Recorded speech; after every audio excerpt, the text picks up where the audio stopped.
अल्लाहुम्मा सल्लि अला सय्यिदिना मुहम्मदिन अब्दिका व रसूलिका नबिय्यिल उम्मी व अला आलिहि व सहबिहि व सल्लिम तस्लीमा।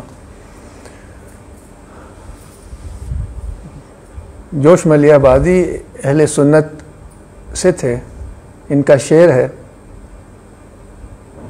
इंसान को बेदार तो हो लेने दो, इंसान को बेदार तो हो लेने दो, हर कौम पुकारेगी हमारे हैं हुसैन। हमारी मुहर्रम के हवाले से इस नशिस्त का ये 12वां साल है। शुरू से इसे हमने कासिम जाफरी साहब, कासिम भाई के साथ मिल के मुनक़्क़िद किया है और इसको मुनक़्क़िद करने के पीछे एक मरकज़ी ख़्याल जो कार फरमा है वो है कि हुसैन सबके हैं। और आज की सदारत भी कासिम भाई नहीं करनी थी, मगर कोई ऐसा काम आन पड़ा कि वो अगले 2 दिन तो होंगे मगर आज नहीं है। तो इसी सिलसिले में हम ये बात कर रहे थे शाम को, तो उन्होंने कहा कि ये शेर ज़रूर तुम पढ़ना। तो मैंने कहा मैं इसी से शुरू करूँगा। जोश साहब का शेर, इंसान को बेदार तो हो लेने दो, हर कौम पुकारेगी हमारे हैं हुसैन। तो बस मुख्तसर तरीन तारुफ़ कराना चाह रहा हूँ कि एक जुमले में इस नशिस्त में हम करबला से मुताल्लिक़ इल्मी, शेरी, फ़नी, सक़ाफ़ती, तहज़ीबी, दीनी, रूहानी और इरफ़ानी गर्ज़ ये कि मुख्तलिफ़ पहलुओं को सामने लाने की कोशिश करते हैं। और जो दिखाने की हम ये कोशिश करते हैं कि हुसैन सबके हैं। और इसलिए मिसाल के तौर पर इसमें जैसे मैंने कहा अलग अलग चीज़ें पेश की जाती हैं, तो कुछ ना कुछ इक़्तिबासात भी पेश किए जाते हैं। और सबसे अहम पोइट्री मतलब शायरी पेश की जाती है, तो उसमें कोई मसलक का तो वो नहीं है, जोश साहब का पूरा मरसिया यहाँ पढ़े जाते हैं। इसी तरह जो तारीख़ी कुतुब हैं उसमें अक्सर हम जोर देते हैं सुन्नी मनाबे को। तो तबरी की जो तारीख़ तबरी है उससे हमने कई साल पढ़ा, जो कि बहुत ही जय्यद आलिम है, बल्कि एक फ़िक़ही स्कूल के बानी थे जो कोई 200 साल चलता रहा। तो बस मैं तो कुछ और कहना नहीं चाह रहा इसकी मिसाल के तौर पर, क्योंकि उससे मेरे ख़्याल से ये 2 किताबों का आपसे ज़िक्र करना चाहूँगा। ये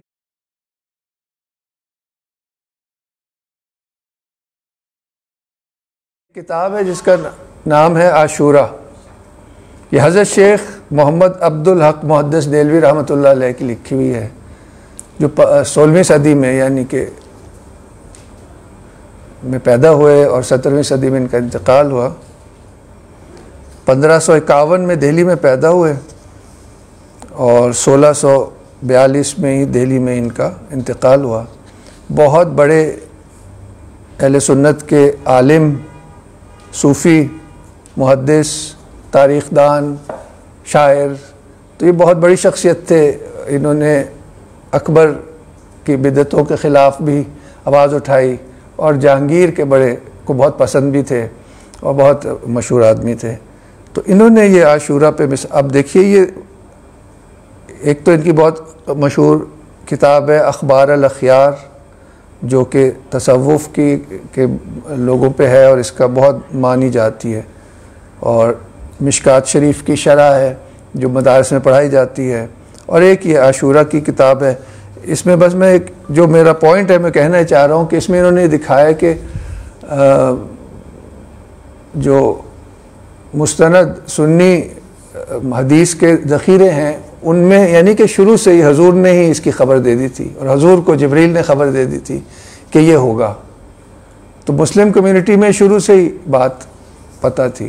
तो अभी वक्त तो नहीं है मगर ये पढ़िएगा आप, इसमें तो कोई शक नहीं रह जाता। इसी तरह इनके कामों में एक है, इन्होंने हजूर की ज़िंदगी पे भी किताब लिखी, मदीना की तारीख़ पे भी किताब लिखी। और मिसाल दे रहा हूँ कि जो चीज़ें हम भूलते जा रहे हैं, जिनको अब हम शक की निगाह से देखते हैं, कि एक है मिलादुन नबी मनाना। उसकी इन्होंने बहुत ठोस उसको डिफेंड किया और कहा कि ये जहन में फ़ौरन एक तो वो खैर अम्बिया का तो दर्जा ही और है, मगर आज की नशिस्त के हवाले से भी हुजूर का कौल है कि सालिहीन का ज़िक्र भी इबादत है। तो ये हमारे लिए बहुत ही यानी कि बाबरकत चीज़ है। और नबी के ज़िक्र पे उन्होंने मिसाल के तौर पर ईद में, आज मौका तो नहीं है उस पर बात करने का, मगर ये एक निशानदेही करना चाह रहा था। और एक ये किताब है जो हमारे दौर के बहुत बड़े अहले सुन्नत के मुकर्रर शाम करबला के नाम से,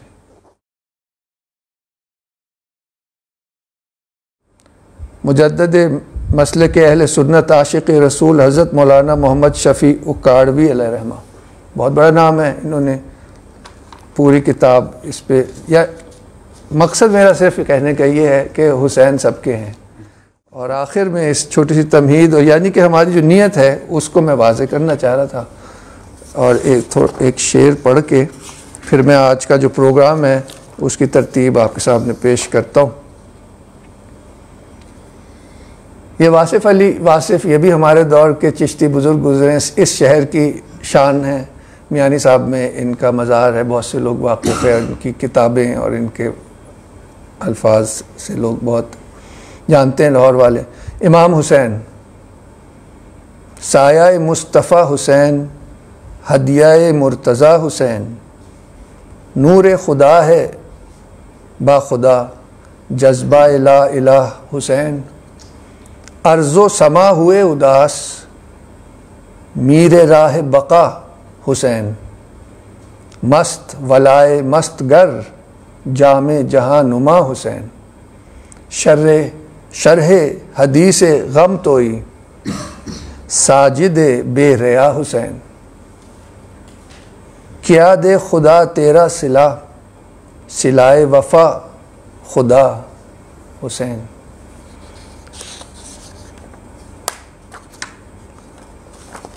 तो आज का प्रोग्राम मैं आपके सामने इसके खाका रखता हूँ।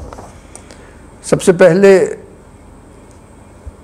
ये गुलहा अक़ीदत हमने इसका नाम दिया है। सैयद साजिद अब्बास हस्तनीस में ख़त्ताती के उस्ताद हैं और तकरीबन हाल के सालों में अक्सर मुहर्रम की नशिस्तों में शामिल रहे हैं। ये एक आध नुक्ते पे बयान करेंगे। इसी सेक्शन में फिर सैयद अब्बास ज़िलकरनैन भी हमारे साथी हैं, हस्तनीस के मुख्तलिफ़ कोर्सेज़ में हमारी मदद करते हैं। तो आप भी जज़ा और क़दर के हवाले से बहुत ज़बरदस्त एक शिया स्कॉलर हैं अकील उगरवी साहब, उनके एक बयान से इन्हें बहुत अच्छे लगे कुछ निकात, वो हमारे साथ जज़ा और क़ज़ा और क़दर वाक़या करबला के। उसके बाद हम हमेशा कुछ ना कुछ इक़्तिबासात की रीडिंग्स रखते हैं। तो हस्तनीस के बहुत अहम रुकन सैयद मोहसिन गिलानी चिश्ती साबरी यहाँ तशरीफ़ रखते हैं। ये वाक़या करबला के हवाले से एक बहुत ही ज़बरदस्त क़ादरी बुज़ुर्ग फैसलाबाद के हज़रत सूफ़ी बरकत अली साहब, उनकी बाकायदा एक किताब है इसी मौजू पे, उसमें से चंद वाक़यात पढ़ेंगे।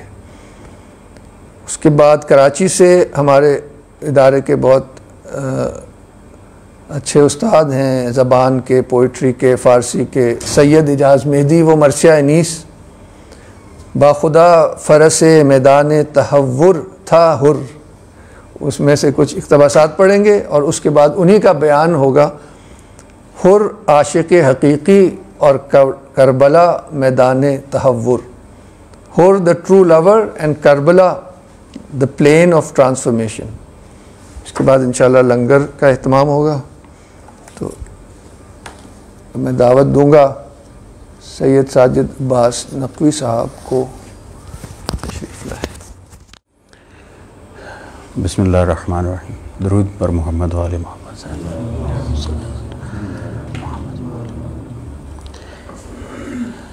बादज़ नाम खुदा, पहली तो फ़ुर्सत में शुक्रिया अदा करना चाहूँगा जनाब तैमूर ख़ान मुमताज़ साहब का कि हर मरतबा हम जैसी जिनको ज़ुबान पे दस्तरस नहीं है, जिनको कहने का कुछ अता पता नहीं, हमें मौका फराहम करते हैं कि हम अपनी तरफ से ऐसी हस्तियों की खिदमत में गुलाए अक़ीदत पेश कर सकें। तो ये एक हकीर सी गुफ्तगू बनाम शहीदान करबला। तो इस दुआ के साथ कि अल्लाह पाक इस हकीर सी खिदमत को अपनी बारगाह में कबूलियत अता फरमाए।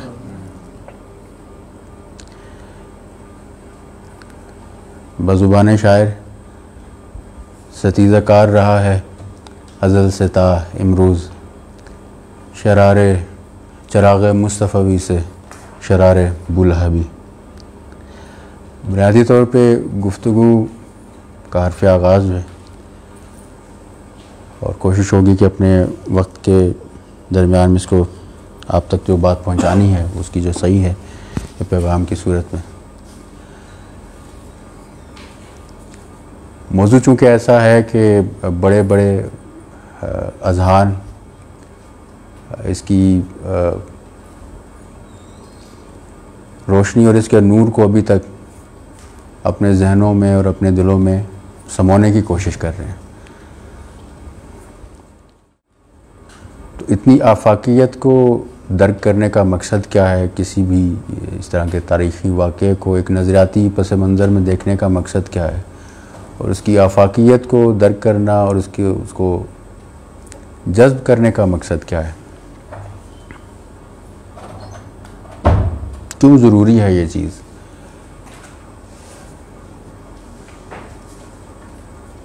तो चूँकि इस तारीख़ी वाक़े से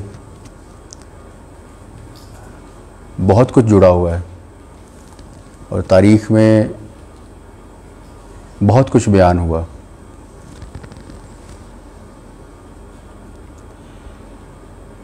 जैसे अभी खान साहब ने फरमाया कि बुनियादी बात जो पहुंचाने की है कि हुसैन सब का है, लेकिन किस वजह से? क्या वो आफाकी पहलू क्या है जिसकी वजह से हम ये क्लेम करें कि देयर इज़ नो डिफ्रेंशिएशन, कोई फ़र्क नहीं है कि कोई भी मुसलमान या गैर मुसलमान हत्ता के वो हुसैन के दामन से वाबस्ता न हो पाए।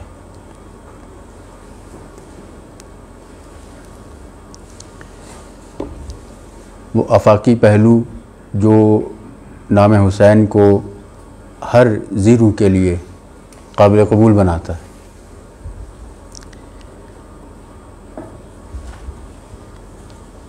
और ना सिर्फ काबिल कबूल बनाता है बल्कि इस नज़रिए को हुसैन के दामन से वाबस्ता हो के ज़िंदगी का एक दुरुस्त नज़रिया कायम करने में हमें बहुत मदद मिलती है।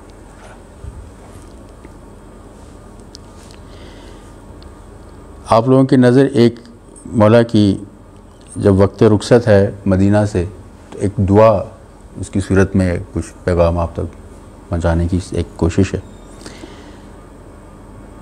और बुनियादी तौर पर उस आफाकी पहलू को बयान करने की कोशिश है कि हुसैन अगर सबके हैं तो क्या चीज़ है जो हुसैन को सबका बनाती है? तारीख़ी तौर पे तो हम देखते हैं कि कुछ उधर हैं कुछ इधर हैं, कुछ हुसैन का नाम लेना भी नहीं पसंद करते। ये एक तल्ख़ हकीकत है। ये शायर का मिसरा भी है, शेर मुकम्मल शायद उसको पढ़ना, लेकिन मिसरा है कि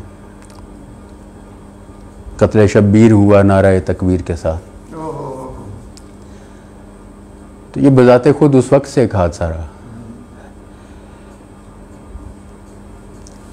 तो हुसैन सबका किस वजह से?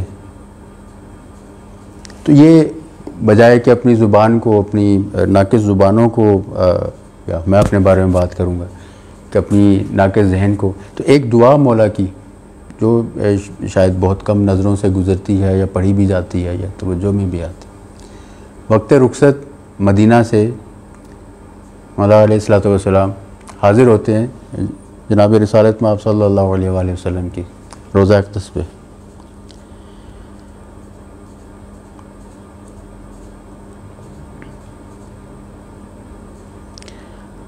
और ये अलविदाई दुआ आप फरमाते हैं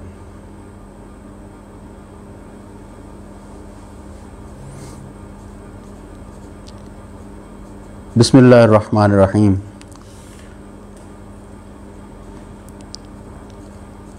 अल्लाहुम्मा इन्नी उहिब्बुल मारूफ व उनकिरुल मुनकर।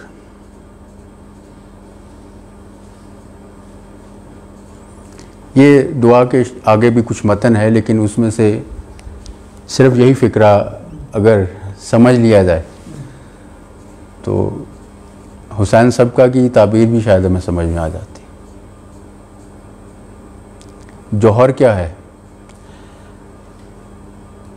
तो मौला फरमा रहे हैं कि अल्लाहुम्मा इन्नी उहिब्बुल मारूफ व उनकिरुल मुनकर, कि नेकी से मोहब्बत अता करे अल्लाह और बुराई से इनकार। हर ज़ीरू के लिए, हर शख्स के लिए इस रूए ज़मीन पे जो भी जहन चाहता है कि वो हक़ और बातिल की तफरीक के साथ ज़िंदगी गुजारे और बहरहाल हक़ की तरफ रहे।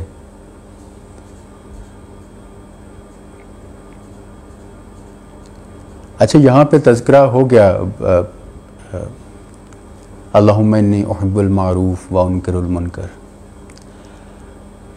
अब मारूफ का भी तज़किरा है और मुनकर का भी तज़किरा है, तो फॉलो कैसे किया जाए, पैरवी कैसे की जाए? एक इंसानी जहन हक़ को हक़ कैसे समझे, बातिल को बातिल कैसे समझे?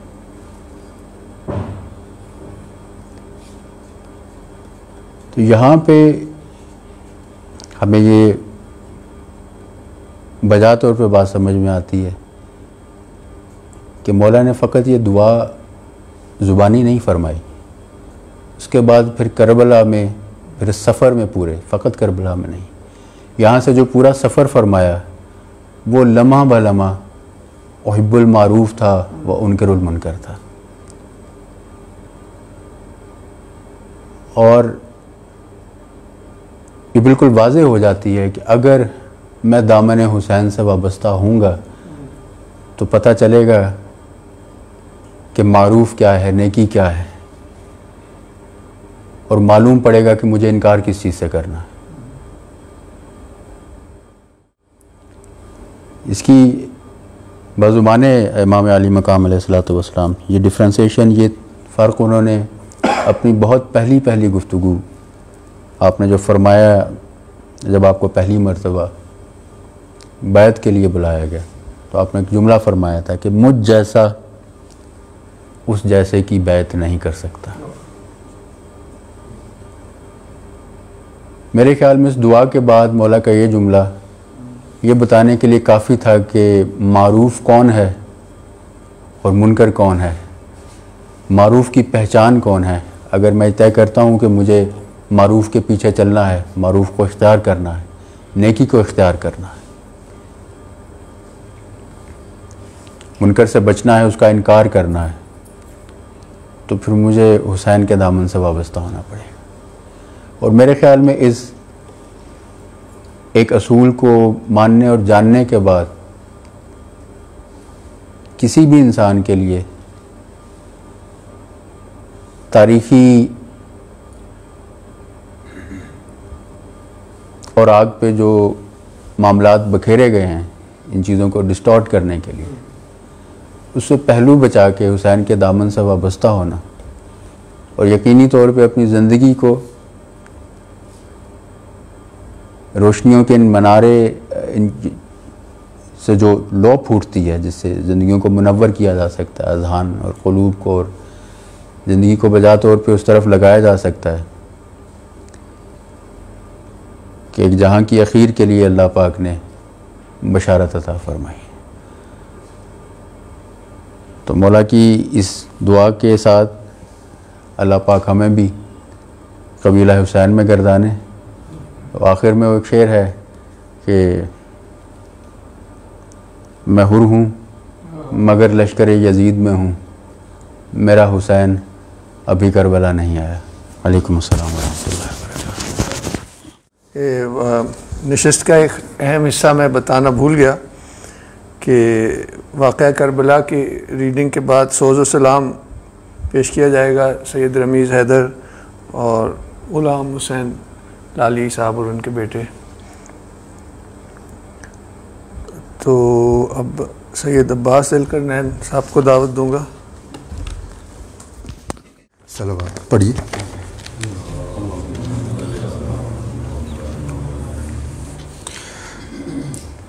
अच्छा, तैमूर साहब ने जैसे तारुफ़ी नशिस्त में बताया कि मैं कुछ नुकात पेश करूँगा। बड़े मशहूर स्कॉलर हैं अल्लामा अकीलुल गरबी, उनकी 2 मजालिस हैं जो कि यूट्यूब पर अवेलेबल हैं। उन्वान है जिहाद हुसैनी आयनाए क़ज़ा व क़दर। तो उन 2 मजालिस में से कुछ नुकात में पेश करूँगा। शुरू में एक मुख्तसर सी तमहीदी गुफ्तगू होगी क़ज़ा व क़दर के ऊपर, फिर वाक़या करबला में से 2 मिसालें आपके सामने पेश करूँगा जिससे उम्मीद है कि क़ज़ा व क़दर को समझने में हमें मदद मिलेगी। बुनियादी तौर पर क़ज़ा व क़दर जो है ये दीनी मौजू है, क्योंकि ये मसला पैदा ही तब होता है जब हम एक खालिक को तस्लीम करते हैं, और ना सिर्फ कि सिर्फ खालिक को तस्लीम करते हैं बल्कि उसको ख़ास तौर पर उसकी 2 सिफ़ात के साथ तस्लीम करते हैं जो कि हैं इल्म और कुदरत। अगर हम खालिक इल्म और कुदरत, नॉलेज एंड पावर, अगर हम खालिक को तस्लीम ना करें तो फिर ये मसला भी पैदा नहीं होगा, ना इसका कोई हल होगा। तो एक तरफ ये मसला जो है इसका ताल्लुक़ इल्म खुदा के साथ है और दूसरी तरफ फ़ेल खुदा के साथ है। एक तरफ इसका ताल्लुक़ इल्म बशरी के साथ भी है और दूसरी तरफ हुदूद व इख्तियार बशरी के साथ भी है। और ये कहना गलत नहीं होगा कि ये मुश्किल तरीन दीनी मसाइल में से एक मसला है। अब क़ज़ा के जो लुग़वी मानी है जो पॉपुलर है वो है फ़ैसला सुनाना या हुक्म लगाना। इसलिए आप जानते हैं जज को भी काजी इसलिए कहते हैं कि वो फ़ैसला सुनाता है, हुक्म लगाता है। अच्छा, क़ज़ा को समझने के लिए हम अपनी बहस को इस तरह शुरू कर सकते हैं कि किसी भी शय के बारे में एक बुनियादी सवाल ये किया जा सकता है कि वो शय क्यों है। तो मिसाल के तौर पर ये कायनात क्यों वजूद में आई, या हम बहैसियत इंसान वजूद क्यों रखते हैं। तो इस क्यों का जो जवाब है वो क़ज़ा है, यानी हक़ का फ़ैसला है कि ये हो, हक़ का फ़ैसला है कि कायनात वजूद में आए, हक़ का फ़ैसला है कि हम इंसान हमें वजूद अता हो, हक़ का फ़ैसला है कि इस दुनिया में खलीफा मुकर्रर हो, हक़ का फ़ैसला है कि एक निज़ाम हिदायत हो जिसके तहत अंबिया और रसूल आएँ और इंसानियत की हिदायत करें, हक़ का फ़ैसला है कि हर इंसान को रिज़्क़ पहुँचे, हक़ का फ़ैसला है कि उसकी बंदगी हो चाहे दानिस्ता या गैर दानिस्ता तौर पे। इसी तरह ये क़ज़ाए इलाही है कि हक़ ज़िंदा रहे, क़ज़ाए इलाही है कि हक़ का कलमा बुलंद रहे, क़ज़ाए इलाही है कि शर को शिकस्त हो, क़ज़ाए इलाही है कि खैर फ़तह याब हो। और ये जो फ़ैसला है ये हतमी है, ये टल नहीं सकता। अच्छा, अब हक़ का ये जो हतमी फ़ैसला है इसको इंसान जब अपने इख्तियार से किस तरह अंजाम देता है तो इसका ताल्लुक़ क़दर के साथ है। और इसलिए क़दर जो है वो दामन इम्कान भी है, क्योंकि फ़ैसले को अंजाम देने के काफ़ी तरीके हो सकते हैं, पॉसिबिलिटीज़ काफ़ी हो सकती हैं। मसलन ये हक़ का फ़ैसला तो है कि कायनात वजूद में आए, लेकिन कैसे वजूद में आए ये क़दर का मामला है। हक़ का फ़ैसला तो है कि इंसान को वजूद अता हो, कैसे वजूद अता हो क़दर का मामला है। हक़ का फ़ैसला है कि सबको रिज़्क़ पहुँचे, कैसे पहुँचे क़दर का मामला है। हक़ की बंदगी हो, कैसे बंदगी हो क़दर का मामला है। तो खुलासा ये कि कोई भी शय से रिलेटेड जब आप ये पूछते हैं कि वो कैसे हो, तो ये कैसे हो का जवाब जो है ये क़दर है। हम ये भी कह सकते हैं कि क़दर के मामले में अल्लाह ताला अपनी मशीयत में इंसान के इरादे को शरीके कार बना लेता है। ये बड़ी इंपॉर्टेंट बात है। ये क़ज़ा क़दर के को और बेहतर तरीके से समझने के लिए हज़रत अली का एक वाक़या मैं पेश करता हूँ। हज़रत अली एक पुरानी दीवार के साए में खड़े हुए थे। ऐसा महसूस हुआ कि वो दीवार गिरने लगी है। इमाम वहाँ से उठ खड़े हुए और एक सही और सालिम दीवार के साए में जाकर खड़े हो गए। अच्छा, वहाँ एक शख्स पास ही खड़ा था, उसने कहा, या अबुल हसन, आप क़ज़ाए इलाही से भाग रहे हैं। इमाम ने जवाब दिया, नहीं, मैं क़ज़ाए इलाही से नहीं भाग रहा, क़ज़ाए इलाही से भाग रहा हूँ लेकिन क़दर इलाही में पनाह ले रहा हूँ। अच्छा, अब इसका मतलब क्या है? देखें, इमाम का जो वजूद है, जो इमाम को वजूद मिलना था वो क़ज़ाए इलाही है। वो हतमी था कि वजूद मिलना था इमाम को। अब इमाम अपने वजूद को कहाँ पर रखें, किन हालात में रखें, गिरती हुई दीवार के साए में या सही सालिम दीवार के साए में जाएं, ये इमाम का फ़ैसला है, ये इमाम का इरादा है। हम इसको इस तरह भी कह सकते हैं कि जो दामन कदर है उसमें से एक इम्कान को इमाम ने अपने इरादे से कबूल किया और वो सही और सालिम दीवार के साए में जाके खड़े हो गए। अब ये जो अमल है इमाम का, ये मशीयत इलाही के ऐन मुताबिक है, क्योंकि ये मशीयत का वो पहलू है जिसमें जैसे ऊपर ये मैं बता चुका हूँ, ये मशीयत इलाही का वो पहलू है जिसमें इंसानी इरादे को अल्लाह ताला ने अपनी मशीयत में शरीके कार बना लिया, तो इसलिए ऐन मुताबिक था। तो चूँकि काफ़ी इम्कानात थे, गुंजाइश थी, तो उनमें से एक इम्कान को कबूल किया, मतलब उस गुंजाइश से इस्तेफादा किया, एक इम्कान को कबूल किया और सही और सालिम दीवार जो थी उसके साए में जाकर खड़े हो गए। अच्छा, ये अब मुख्तसर सी क़ज़ा व क़दर की एक मुख्तसर सी बहस थी। इसके बाद मैं दो मिसालें वाक़े करबला से पेश करूँगा जिससे उम्मीद है कि क़ज़ा व क़दर जो है इसको समझने में आसानी होगी। इससे पहले कि मैं ये मिसालें पेश करूँ, ये बताना ज़रूरी है कि इमाम हुसैन अलैहिस्सलाम क़ज़ाए इलाही से वाकिफ़ थे। इमाम हुसैन क़दर इलाही को अपने दामन में समेटे हुए थे, इल्म इलाही में जो राज पोशीदा हैं उससे वाकिफ़ थे, ये बताना ज़रूरी है। अच्छा, इमाम अपना कारवां लेके चले। 2 मुहर्रम को एक मंजिल पर आकर इमाम का घोड़ा रुक गया। चलते चलते घोड़ा आकर रुका, ये क़ज़ाए इलाही का इजहार है। हुसैन इससे बेखबर नहीं थे। इसी मकाम पर जहाँ इमाम हुसैन का घोड़ा रुका है, जब जंग सिफ़ीन में हतली गए थे तो चलते चलते एक मरतबा घोड़े को रोका और ज़मीन पर आए, 2 रकत नमाज पढ़ी और पेशानी सजदे में रख कर देर तक गिरिया करते रहे। असहाब ने करीब आकर पूछा कि ए अमीरुल मोमिनीन, खैर तो है? आपने फरमाया, तुम इस ज़मीन को नहीं पहचानते, यहाँ आले मोहम्मद का एक कुंबा आएगा, यहीं खैमे लगेंगे, यहीं ज़िबा किए जाएंगे, यहीं खून बहेगा। दरअसल इमाम क़ज़ा व क़दर की खबर दे रहे थे। इमाम हुसैन ने पै दर पे, अब मैं दोबारा वापस वहाँ आ रहा हूँ, इमाम हुसैन ने पै दर पे घोड़े तब्दील किए। यहाँ सवाल ये पैदा होता है कि घोड़े क्यों तब्दील किए?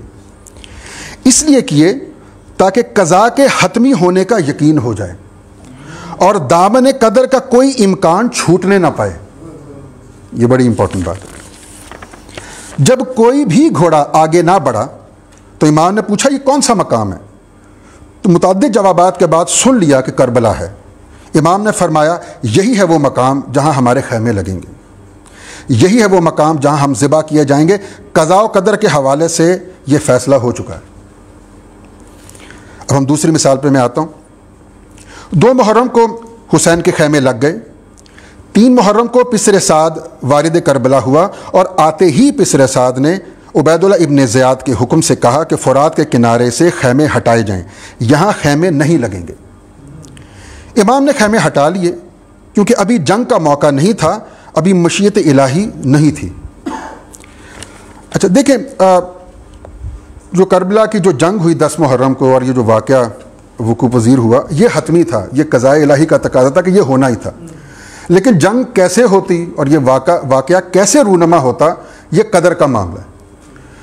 इमाम हुसैन ने जो दामन कदर में उन तमाम इम्कानात को नज़रअंदाज किया जिसके नतीजे में इमाम हुसैन के क़याम के मकासद को समझने में इब्हाम पैदा होता, उन्होंने इस दामन कदर के उन तमाम इम्कानात को कबूल किया जिससे ये वाज़ेह हो जाता कि इमाम हुसैन के क़याम का मकसद क्या है। ये बड़ी इंपॉर्टेंट बात है। इमाम जंग में इब्तदा नहीं करना चाहते थे। इमाम ये बिल्कुल नहीं चाहते थे कि तारीख़ में ये लिखा जाए कि ये जंग इस बात पर हुई थी कि खैमे कहाँ लगेंगे, या ये जंग इस बात पर हुई थी कि पानी पर किसका कब्ज़ा है। इमाम ने जिन इम्कानात को कबूल किया दामन कदर में से, उससे ये वाज़ेह कर दिया कि ये जंग ना ज़मीन के लिए थी, ना पानी के लिए थी, ना ही ये जंग तख्त व ताज के लिए थी, बल्कि ये जंग मसले तौहीद पर थी और हुर्मत दीन को बचाने के लिए ही थी। शुक्रिया।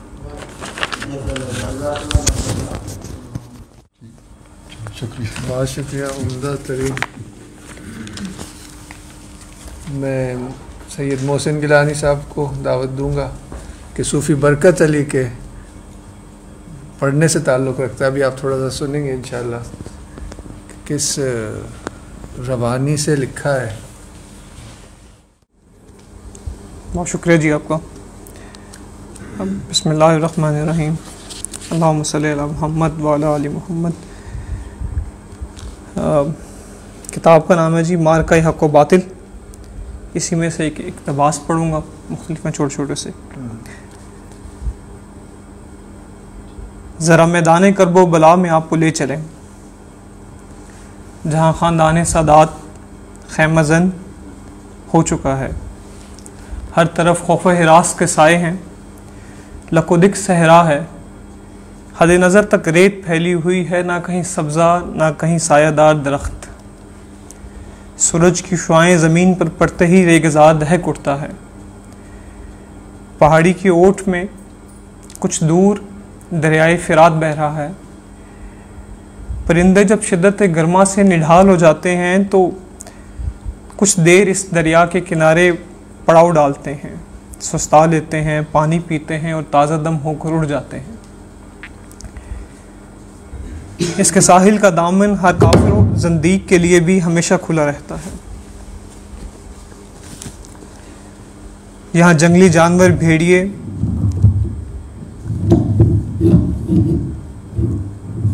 और खंजीर तक को पहुंचने में कोई रुकावट नहीं। इंसान और हैवान सभी इस ख्वाहिश से इस्तिफादा करते हैं। लेकिन मैदान करबला में सबसे पहली आजमाइश इस मुकद्दस काफिला को ये आन पड़ी कि इन पर पानी बंद कर दिया गया। दरिया के घाट पर मुसल्लह पहरा बिठा दिया गया और यहाँ से हक़ व बातिल की एक तारीख़ी जंग का आगाज़ हुआ चाहता है।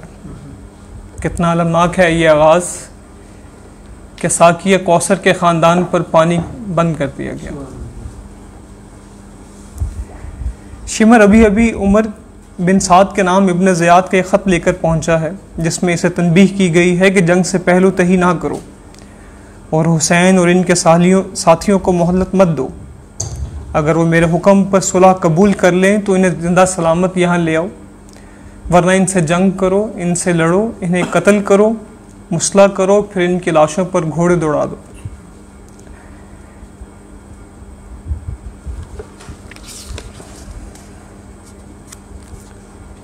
सख्त इम्तिहान का वक्त आन पहुँचा है। हुसैन पूरी तरह मुतमईन हैं कि आज ही इनके नाना रसूल अकरम सल्लल्लाहु अलैहि वसल्लम ने ख्वाब में आकर उन्हें बशारत दी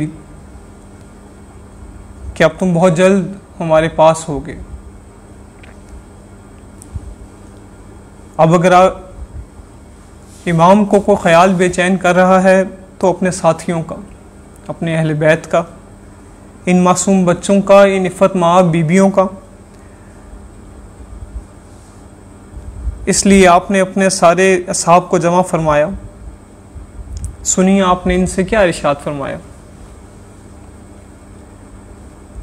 मैं अल्लाह की हम्द व सताइश के बाद इसका शुक्र बजा लाता हूँ कि इसने हमें नबूवत के शर्फ से मुशर्रफ किया, हमें कुरान सिखाया, दीन में फ़हम व शऊर बख्शा, हक़ सुनने वाले कान और हक़ बीन आँखें और हक़ शनास दिल दिए और हमें मुशरिकों में से नहीं बनाया।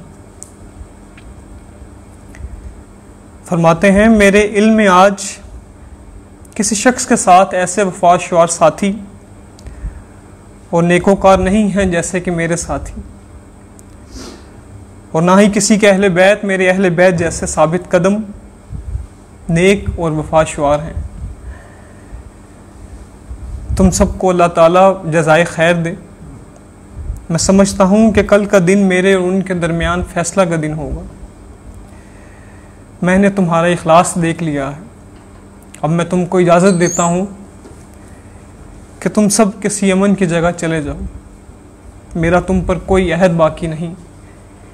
रात की तारीकी छा चुकी है, इसे गनीमत जानो और तुम में से हर शख्स मेरे अहले बैत में से एक का हाथ थाम ले और अपनी अपनी आबादियों और शहरों में फैल जाए, यहाँ तक कि अल्लाह ताला को साइश फरमा दे। दुश्मन सिर्फ मेरा तलबगार है, जब वो मुझे पालेंगे तो किसी और से तारुज़ ना करेंगे। इमाम आली मुकाम तकरीर फरमा रहे थे और हाज़रीन की आंखों में आंसू तैर रहे थे। आपकी तकरीर ख़त्म होते ही बैक ज़ुबान बोल उठे, ऐ आका, ये कैसे मुमकिन है कि हम आपको दुश्मनों के नरगे में छोड़कर चले जाएं? हम तो आप पर अपनी जान, माल, आल, औलाद सब कुछ कुर्बान कर देंगे, आपके बाद खुदा हमें ज़िंदा ना रखे।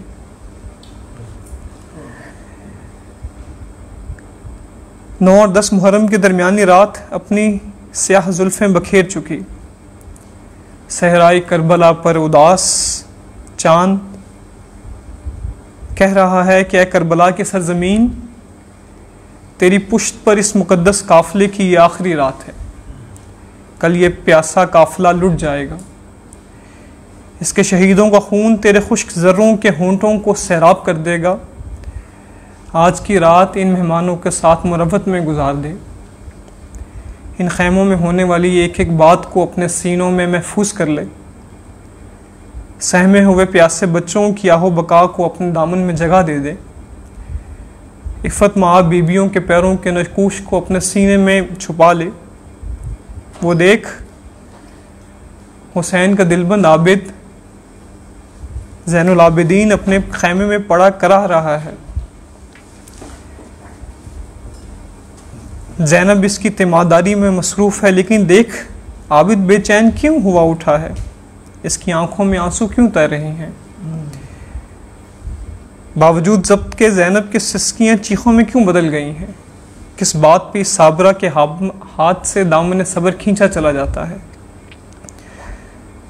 सुनो और इसे अपने सीने में महफूज कर लो कि साथ फैले खैमे से ज़ैनब के भाई फातिमा के लख्ते जिगर आबिद बीमार के बाबा हुसैन की आवाज़ आ रही है। ऐ ज़माने तेरा बुरा हो तो कैसा ही बेवफा साथी है। सुबह शाम तेरे हाथों से कितने मारे जाते हैं। तू किसी से रियायत नहीं करता, किसी से इवज़ कबूल नहीं करता। वह सारा मामला अल्लाह ही के हाथ में है। हर जिंदा मौत की राह पर चला जा रहा है। इन अशार ने बहन को मुस्तरिब कर दिया। आने वाले दिन की होलनाकियों का तसव्वुर से इसका ज़ब्त चीखों और सिसकियों में ढल गया। देखिए हुसैन अपनी बहन की ढारस कैसे बंधाते हैं। फरमाते हैं, बहन खुदा से डरो, इसकी हम्दो सताइश से इत्मीनान हासिल करो। मौत दुनिया में हर चीज़ के लिए है, आसमान वाले भी ज़िंदा ना रहेंगे, हर चीज़ फना होने वाली है। फिर मौत के ख्याल से इस कदर रंज और बेकरारी क्यों। ऐ बहन, हमारे लिए और हर मुसलमान के लिए रसूल की ज़िंदगी बेहतरीन उसवा हसना है। यह नमूना हमें सिखाता है कि हम हर हालत में सब्र सबात, तवक्कुल और रज़ा पर कारबंद रहें, और चाहिए कि इस हाल में किसी भी तौर इससे मुनहरिफ ना हो। इन अल्फाज ने ज़ख्मी दिलों पर मरहम का काम किया। दिल को एक सुकून मिला, बहते आंसू रुक गए, सिसकियों में ठहराव पैदा हो गया।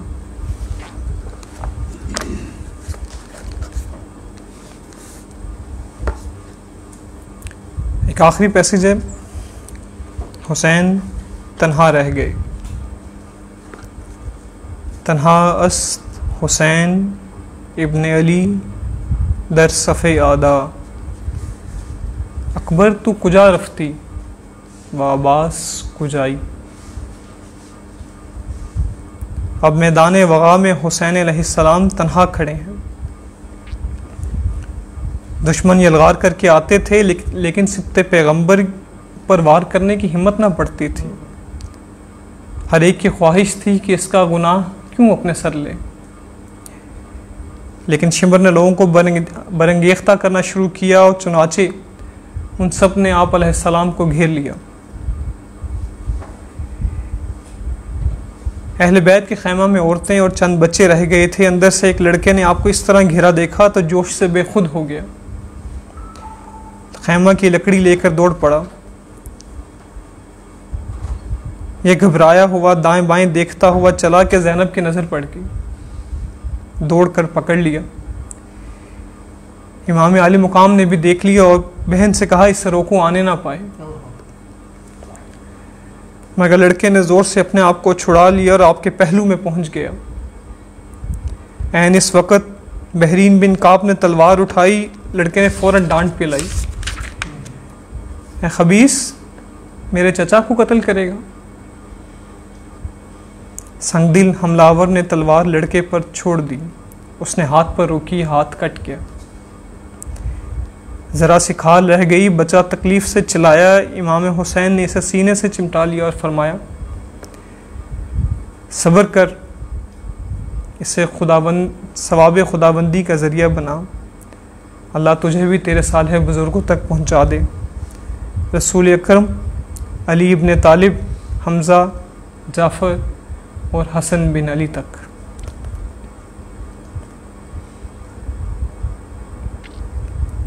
जंग शिद्दत से जारी थी। इस दौरान आप अलैहिस्सलाम को बहुत प्यास लगी। आप पानी पीने फ़रात की तरफ बढ़े, मगर दुश्मन को यह कब गवारा था। अचानक एक सनसनाता हुआ तीर आया और आपके हलक में पेवस्त हो गया। आपने तीर खींचा, अपने हाथ मुंह की तरफ उठाए, दोनों चुल्लू खून से भर गए। आपने वह खून आसमान की तरफ उछाल दिया और फरमाया, अल्लाह तेरा शुक्र है।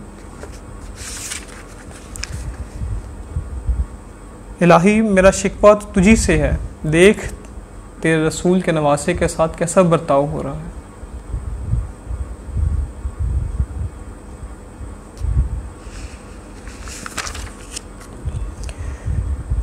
वो जिसमें अथर जिसे आज तक फरिश्तों ने भी बेहिजाब देखने की जसारत ना की थी, बरहना कर दिया गया। फिर इसे घोड़ों के टापों से रौंद डाला गया। इस दिलदोज मंजर को देखकर ज़मीन व आसमान कांप उठे। जिन्न मुल्क, शजर हजर इंसान की इस मोहसिन कुशी पर रो पीट कर रह गए। चश्मे इबरत ने ये देखा कि सनान बिन अंस की सनान पर आज वो सर उछाला जा रहा था जो कभी रसूलुल्लाह की गोद की जीनत था।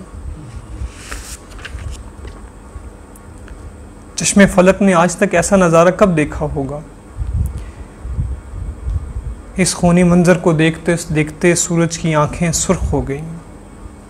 वो रोते रोते थक गया था और जल्द अज जल्द मगरिब की आगोश में छुपा जाना चाहता था।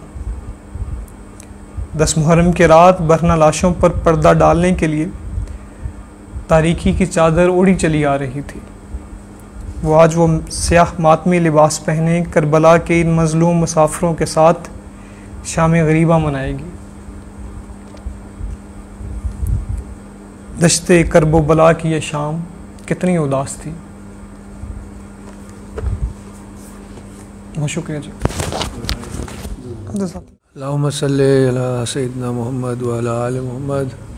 अब सैयद रमीज़ हैदर साहब को मैं दावत दूंगा कि सोज़ सलाम, और इसमें जो ये पढ़ेंगे इसमें मीर तकी मीर के अशार भी हैं जो कि खुदाए सुखन भी कहलाए हैं। ये 2 बंद मनकबत के हैं, उसके बाद 2 से 3 बंद मरसिए के हैं। दोनों तसानीफ मीर तकी मीर की हैं। सलवात पढ़ दीजिए मोहम्मद।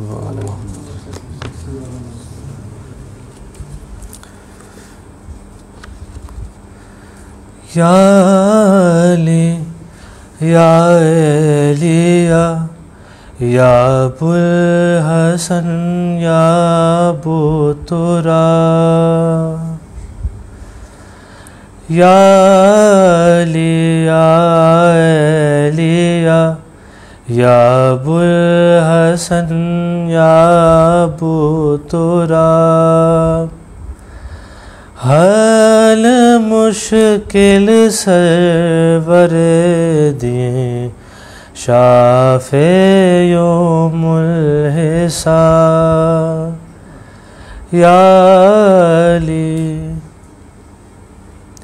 अब गिरा जाता हूँ चश्मे खल्क से लेटक सबा।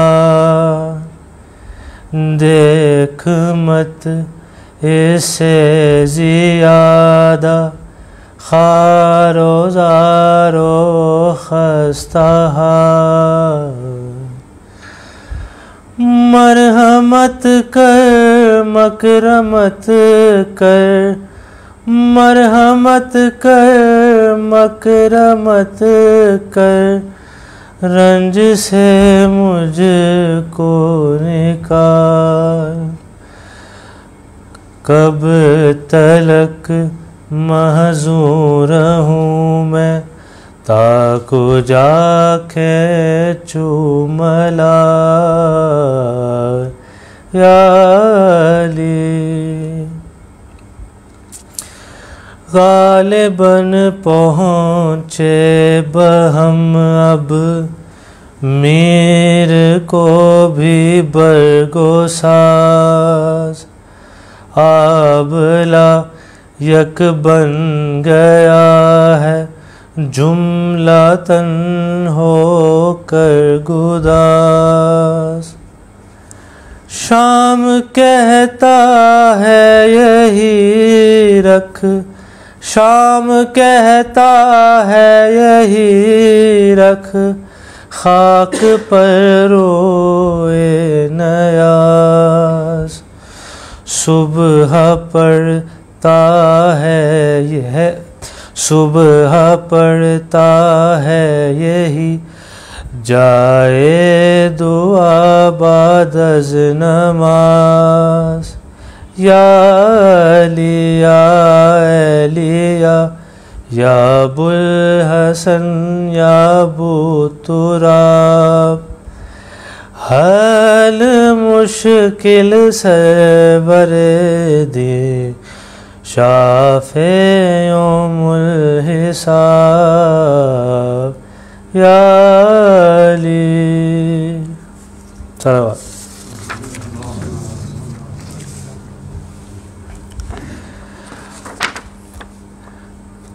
आई है शब कत्ल हुसैन इब्न अली की।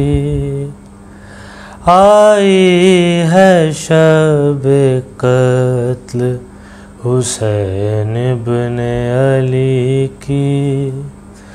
रुखसत है सहरे इत्रत वालाए नबी की। कट जाएगी सब आल रसूल अरबी की। बरहम ही हुई जान लो सोहबत ये कभी की।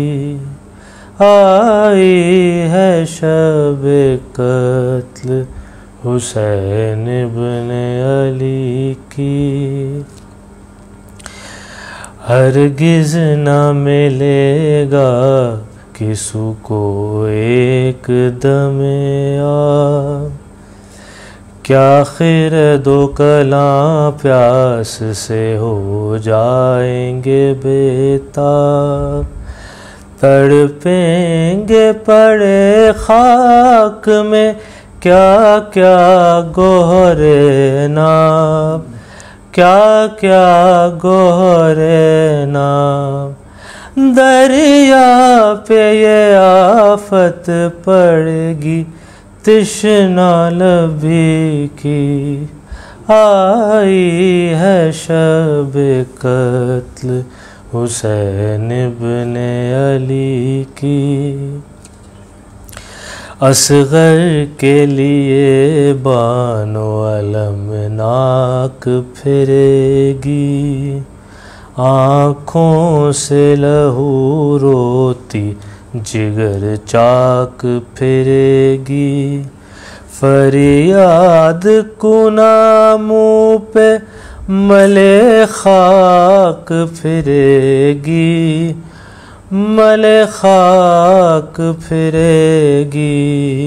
सुनने के नहीं बात को उस जान जली की। आई है शब कत्ल हुसैन इब्ने अली की। अकबर के तड़पने के तई देखेगा मजलूम, मरना करेगा गोद में असगर का भी मालूम। सुन लेगा कासिम की हलाकी की पड़ी धूम, हलाकी की पड़ी धूम। ले जाएगा सब मरते हुए जी में जी की। आई है शब कत्ल हुसैन इब्ने अली की। जिस जाके पड़ा खाक में होगा वो तने पाक, होवेगी खड़ी मोया कुना ज़ैनब गमनाक। कुलसूम उड़ावेगी खड़ी हो के बहुत खाक, खड़ी हो के बहुत खाक। पुरसिश न करेगा कोई उस खाक मली की। आई है शब कत्ल हुसैन इब्ने अली की। रुखसत है सहरे इत्रत वालाए नबी की।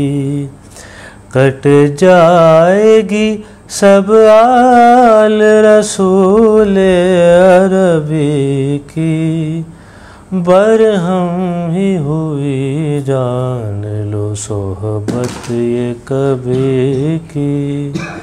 आई है शब कत्ल हुसैन इब्ने अली की। सलाम।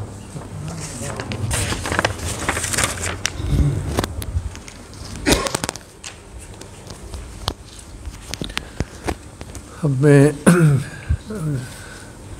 दावत दूंगा ग़ुलाम हुसैन लाली साहब, काफ़ी अरसे हस्तनीस से वाबस्ता रहे हैं, मौसीकी की तालीम देते रहे हैं।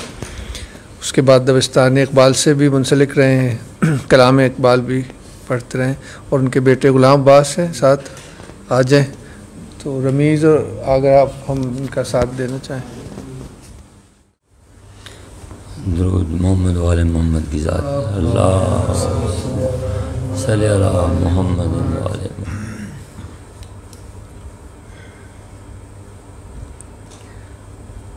उस अलमदार का है ज़िक्र अलमदारों में, उस अलमदार का है ज़िक्र अलमदारों में।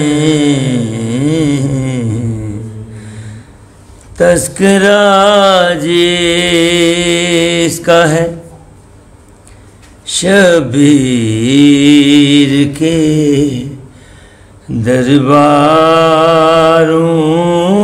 में। तज़किरा जिसका है शबीर के दरबारों में।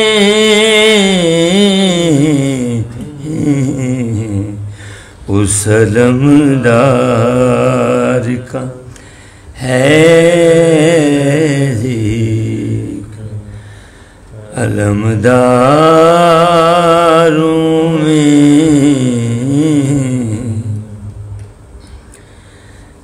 हमको महशर की कशाकश का कोई फिक्र नहीं, हमको महशर की कशाकश का कोई फिक्र नहीं,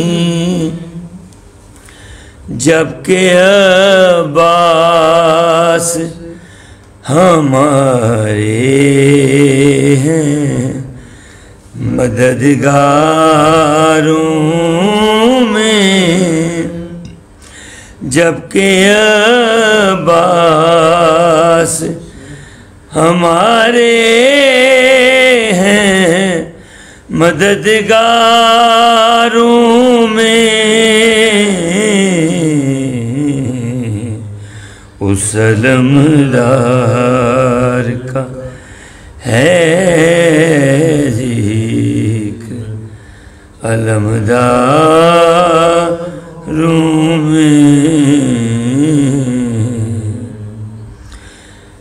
खौफ लाजिम नहीं अब्बास के तालिब को कभी,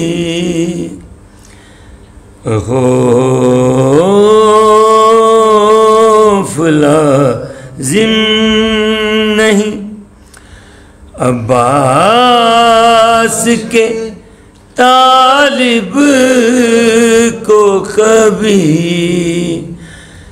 जान जाती हो अगर तीरों में तलवारों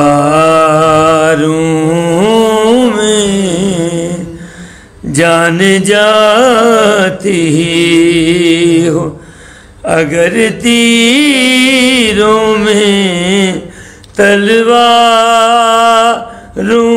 में।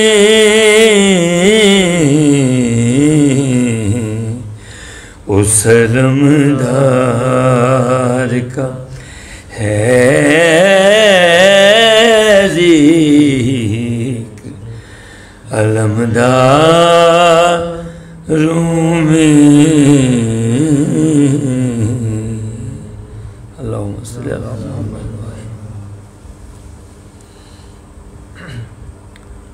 एक नो है पंजाबी का,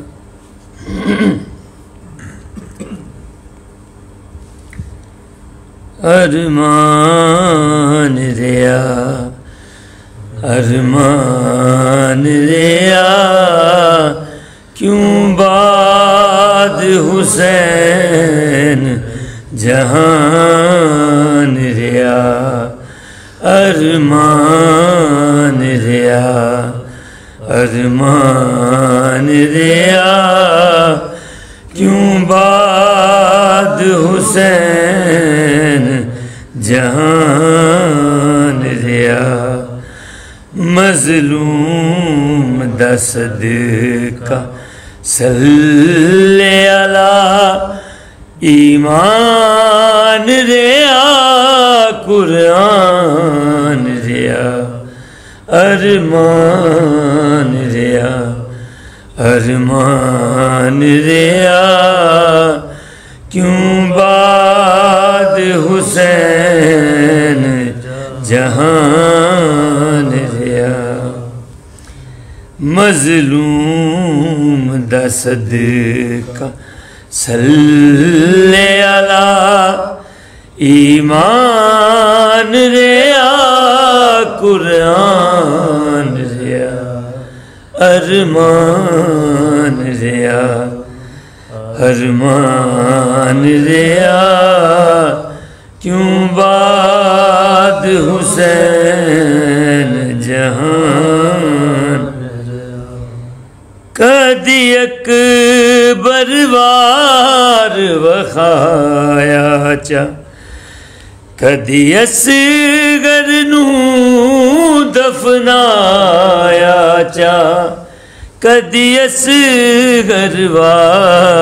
वखाया चा कदी अकबर नू दफनाया चा अकबर दी अज़ान तो पेशी तक शाह बचड़े कर दादान रिया अकबर दी अज़ान तो पेशी तक शाह बचड़े कर दादान रिया अरमान रिया अरमान रिया क्यों बाद हुसैन जहान रिया पैहाल खलील भी तक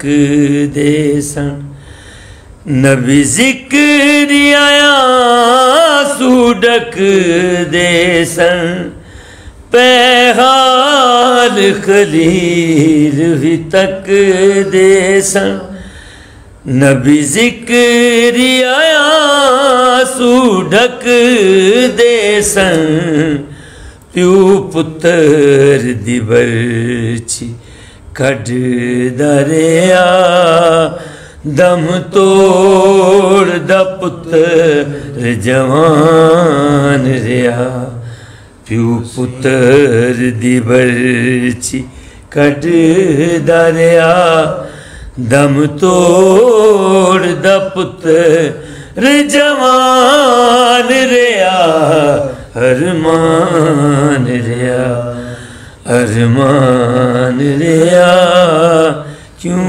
बाद हुसैन अरमान रिया अरमान रिया क्यों बाद हुसैन जान रिया पैहाल खलील भी तक दे सन नबी जिक्र आया सूडक दे सन पैहाल खलील भी तक दे सन नबी जिक्र आया सूडक दे सन प्यू पुत्र दी बरछी कढ़ दरिया दम तोड़ द पुत्र जवान रिया प्यू पुत्र दी बरछी कढ़ दरिया दम तोड़ द पुत्र जवान रिया अरमान रिया अरमान रिया क्यों बात हुसैन जहान रिया हक बात निसार ने बोल दी थी प्यासे ने हकीकत खोल दी हक बात निसार ने बोल दी प्यासे ने हकीकत खोल दी विच गर्द ना दे कुरान रिया पर दिल विच ना ईमान रिया विच गर्द ना दे कुरान रिया पर दिल विच ना ईमान रिया अरमान रिया अरमान रिया क्यों बाद हुसैन जहान रिया मजलूम दा सदका सल्ले अला ईमान रिया कुरान रिया अरमान रिया अरमान रिया क्यों बाद हुसैन जहान रिया। अल्लाहुम्मा सल्ली अला मुहम्मद व आले।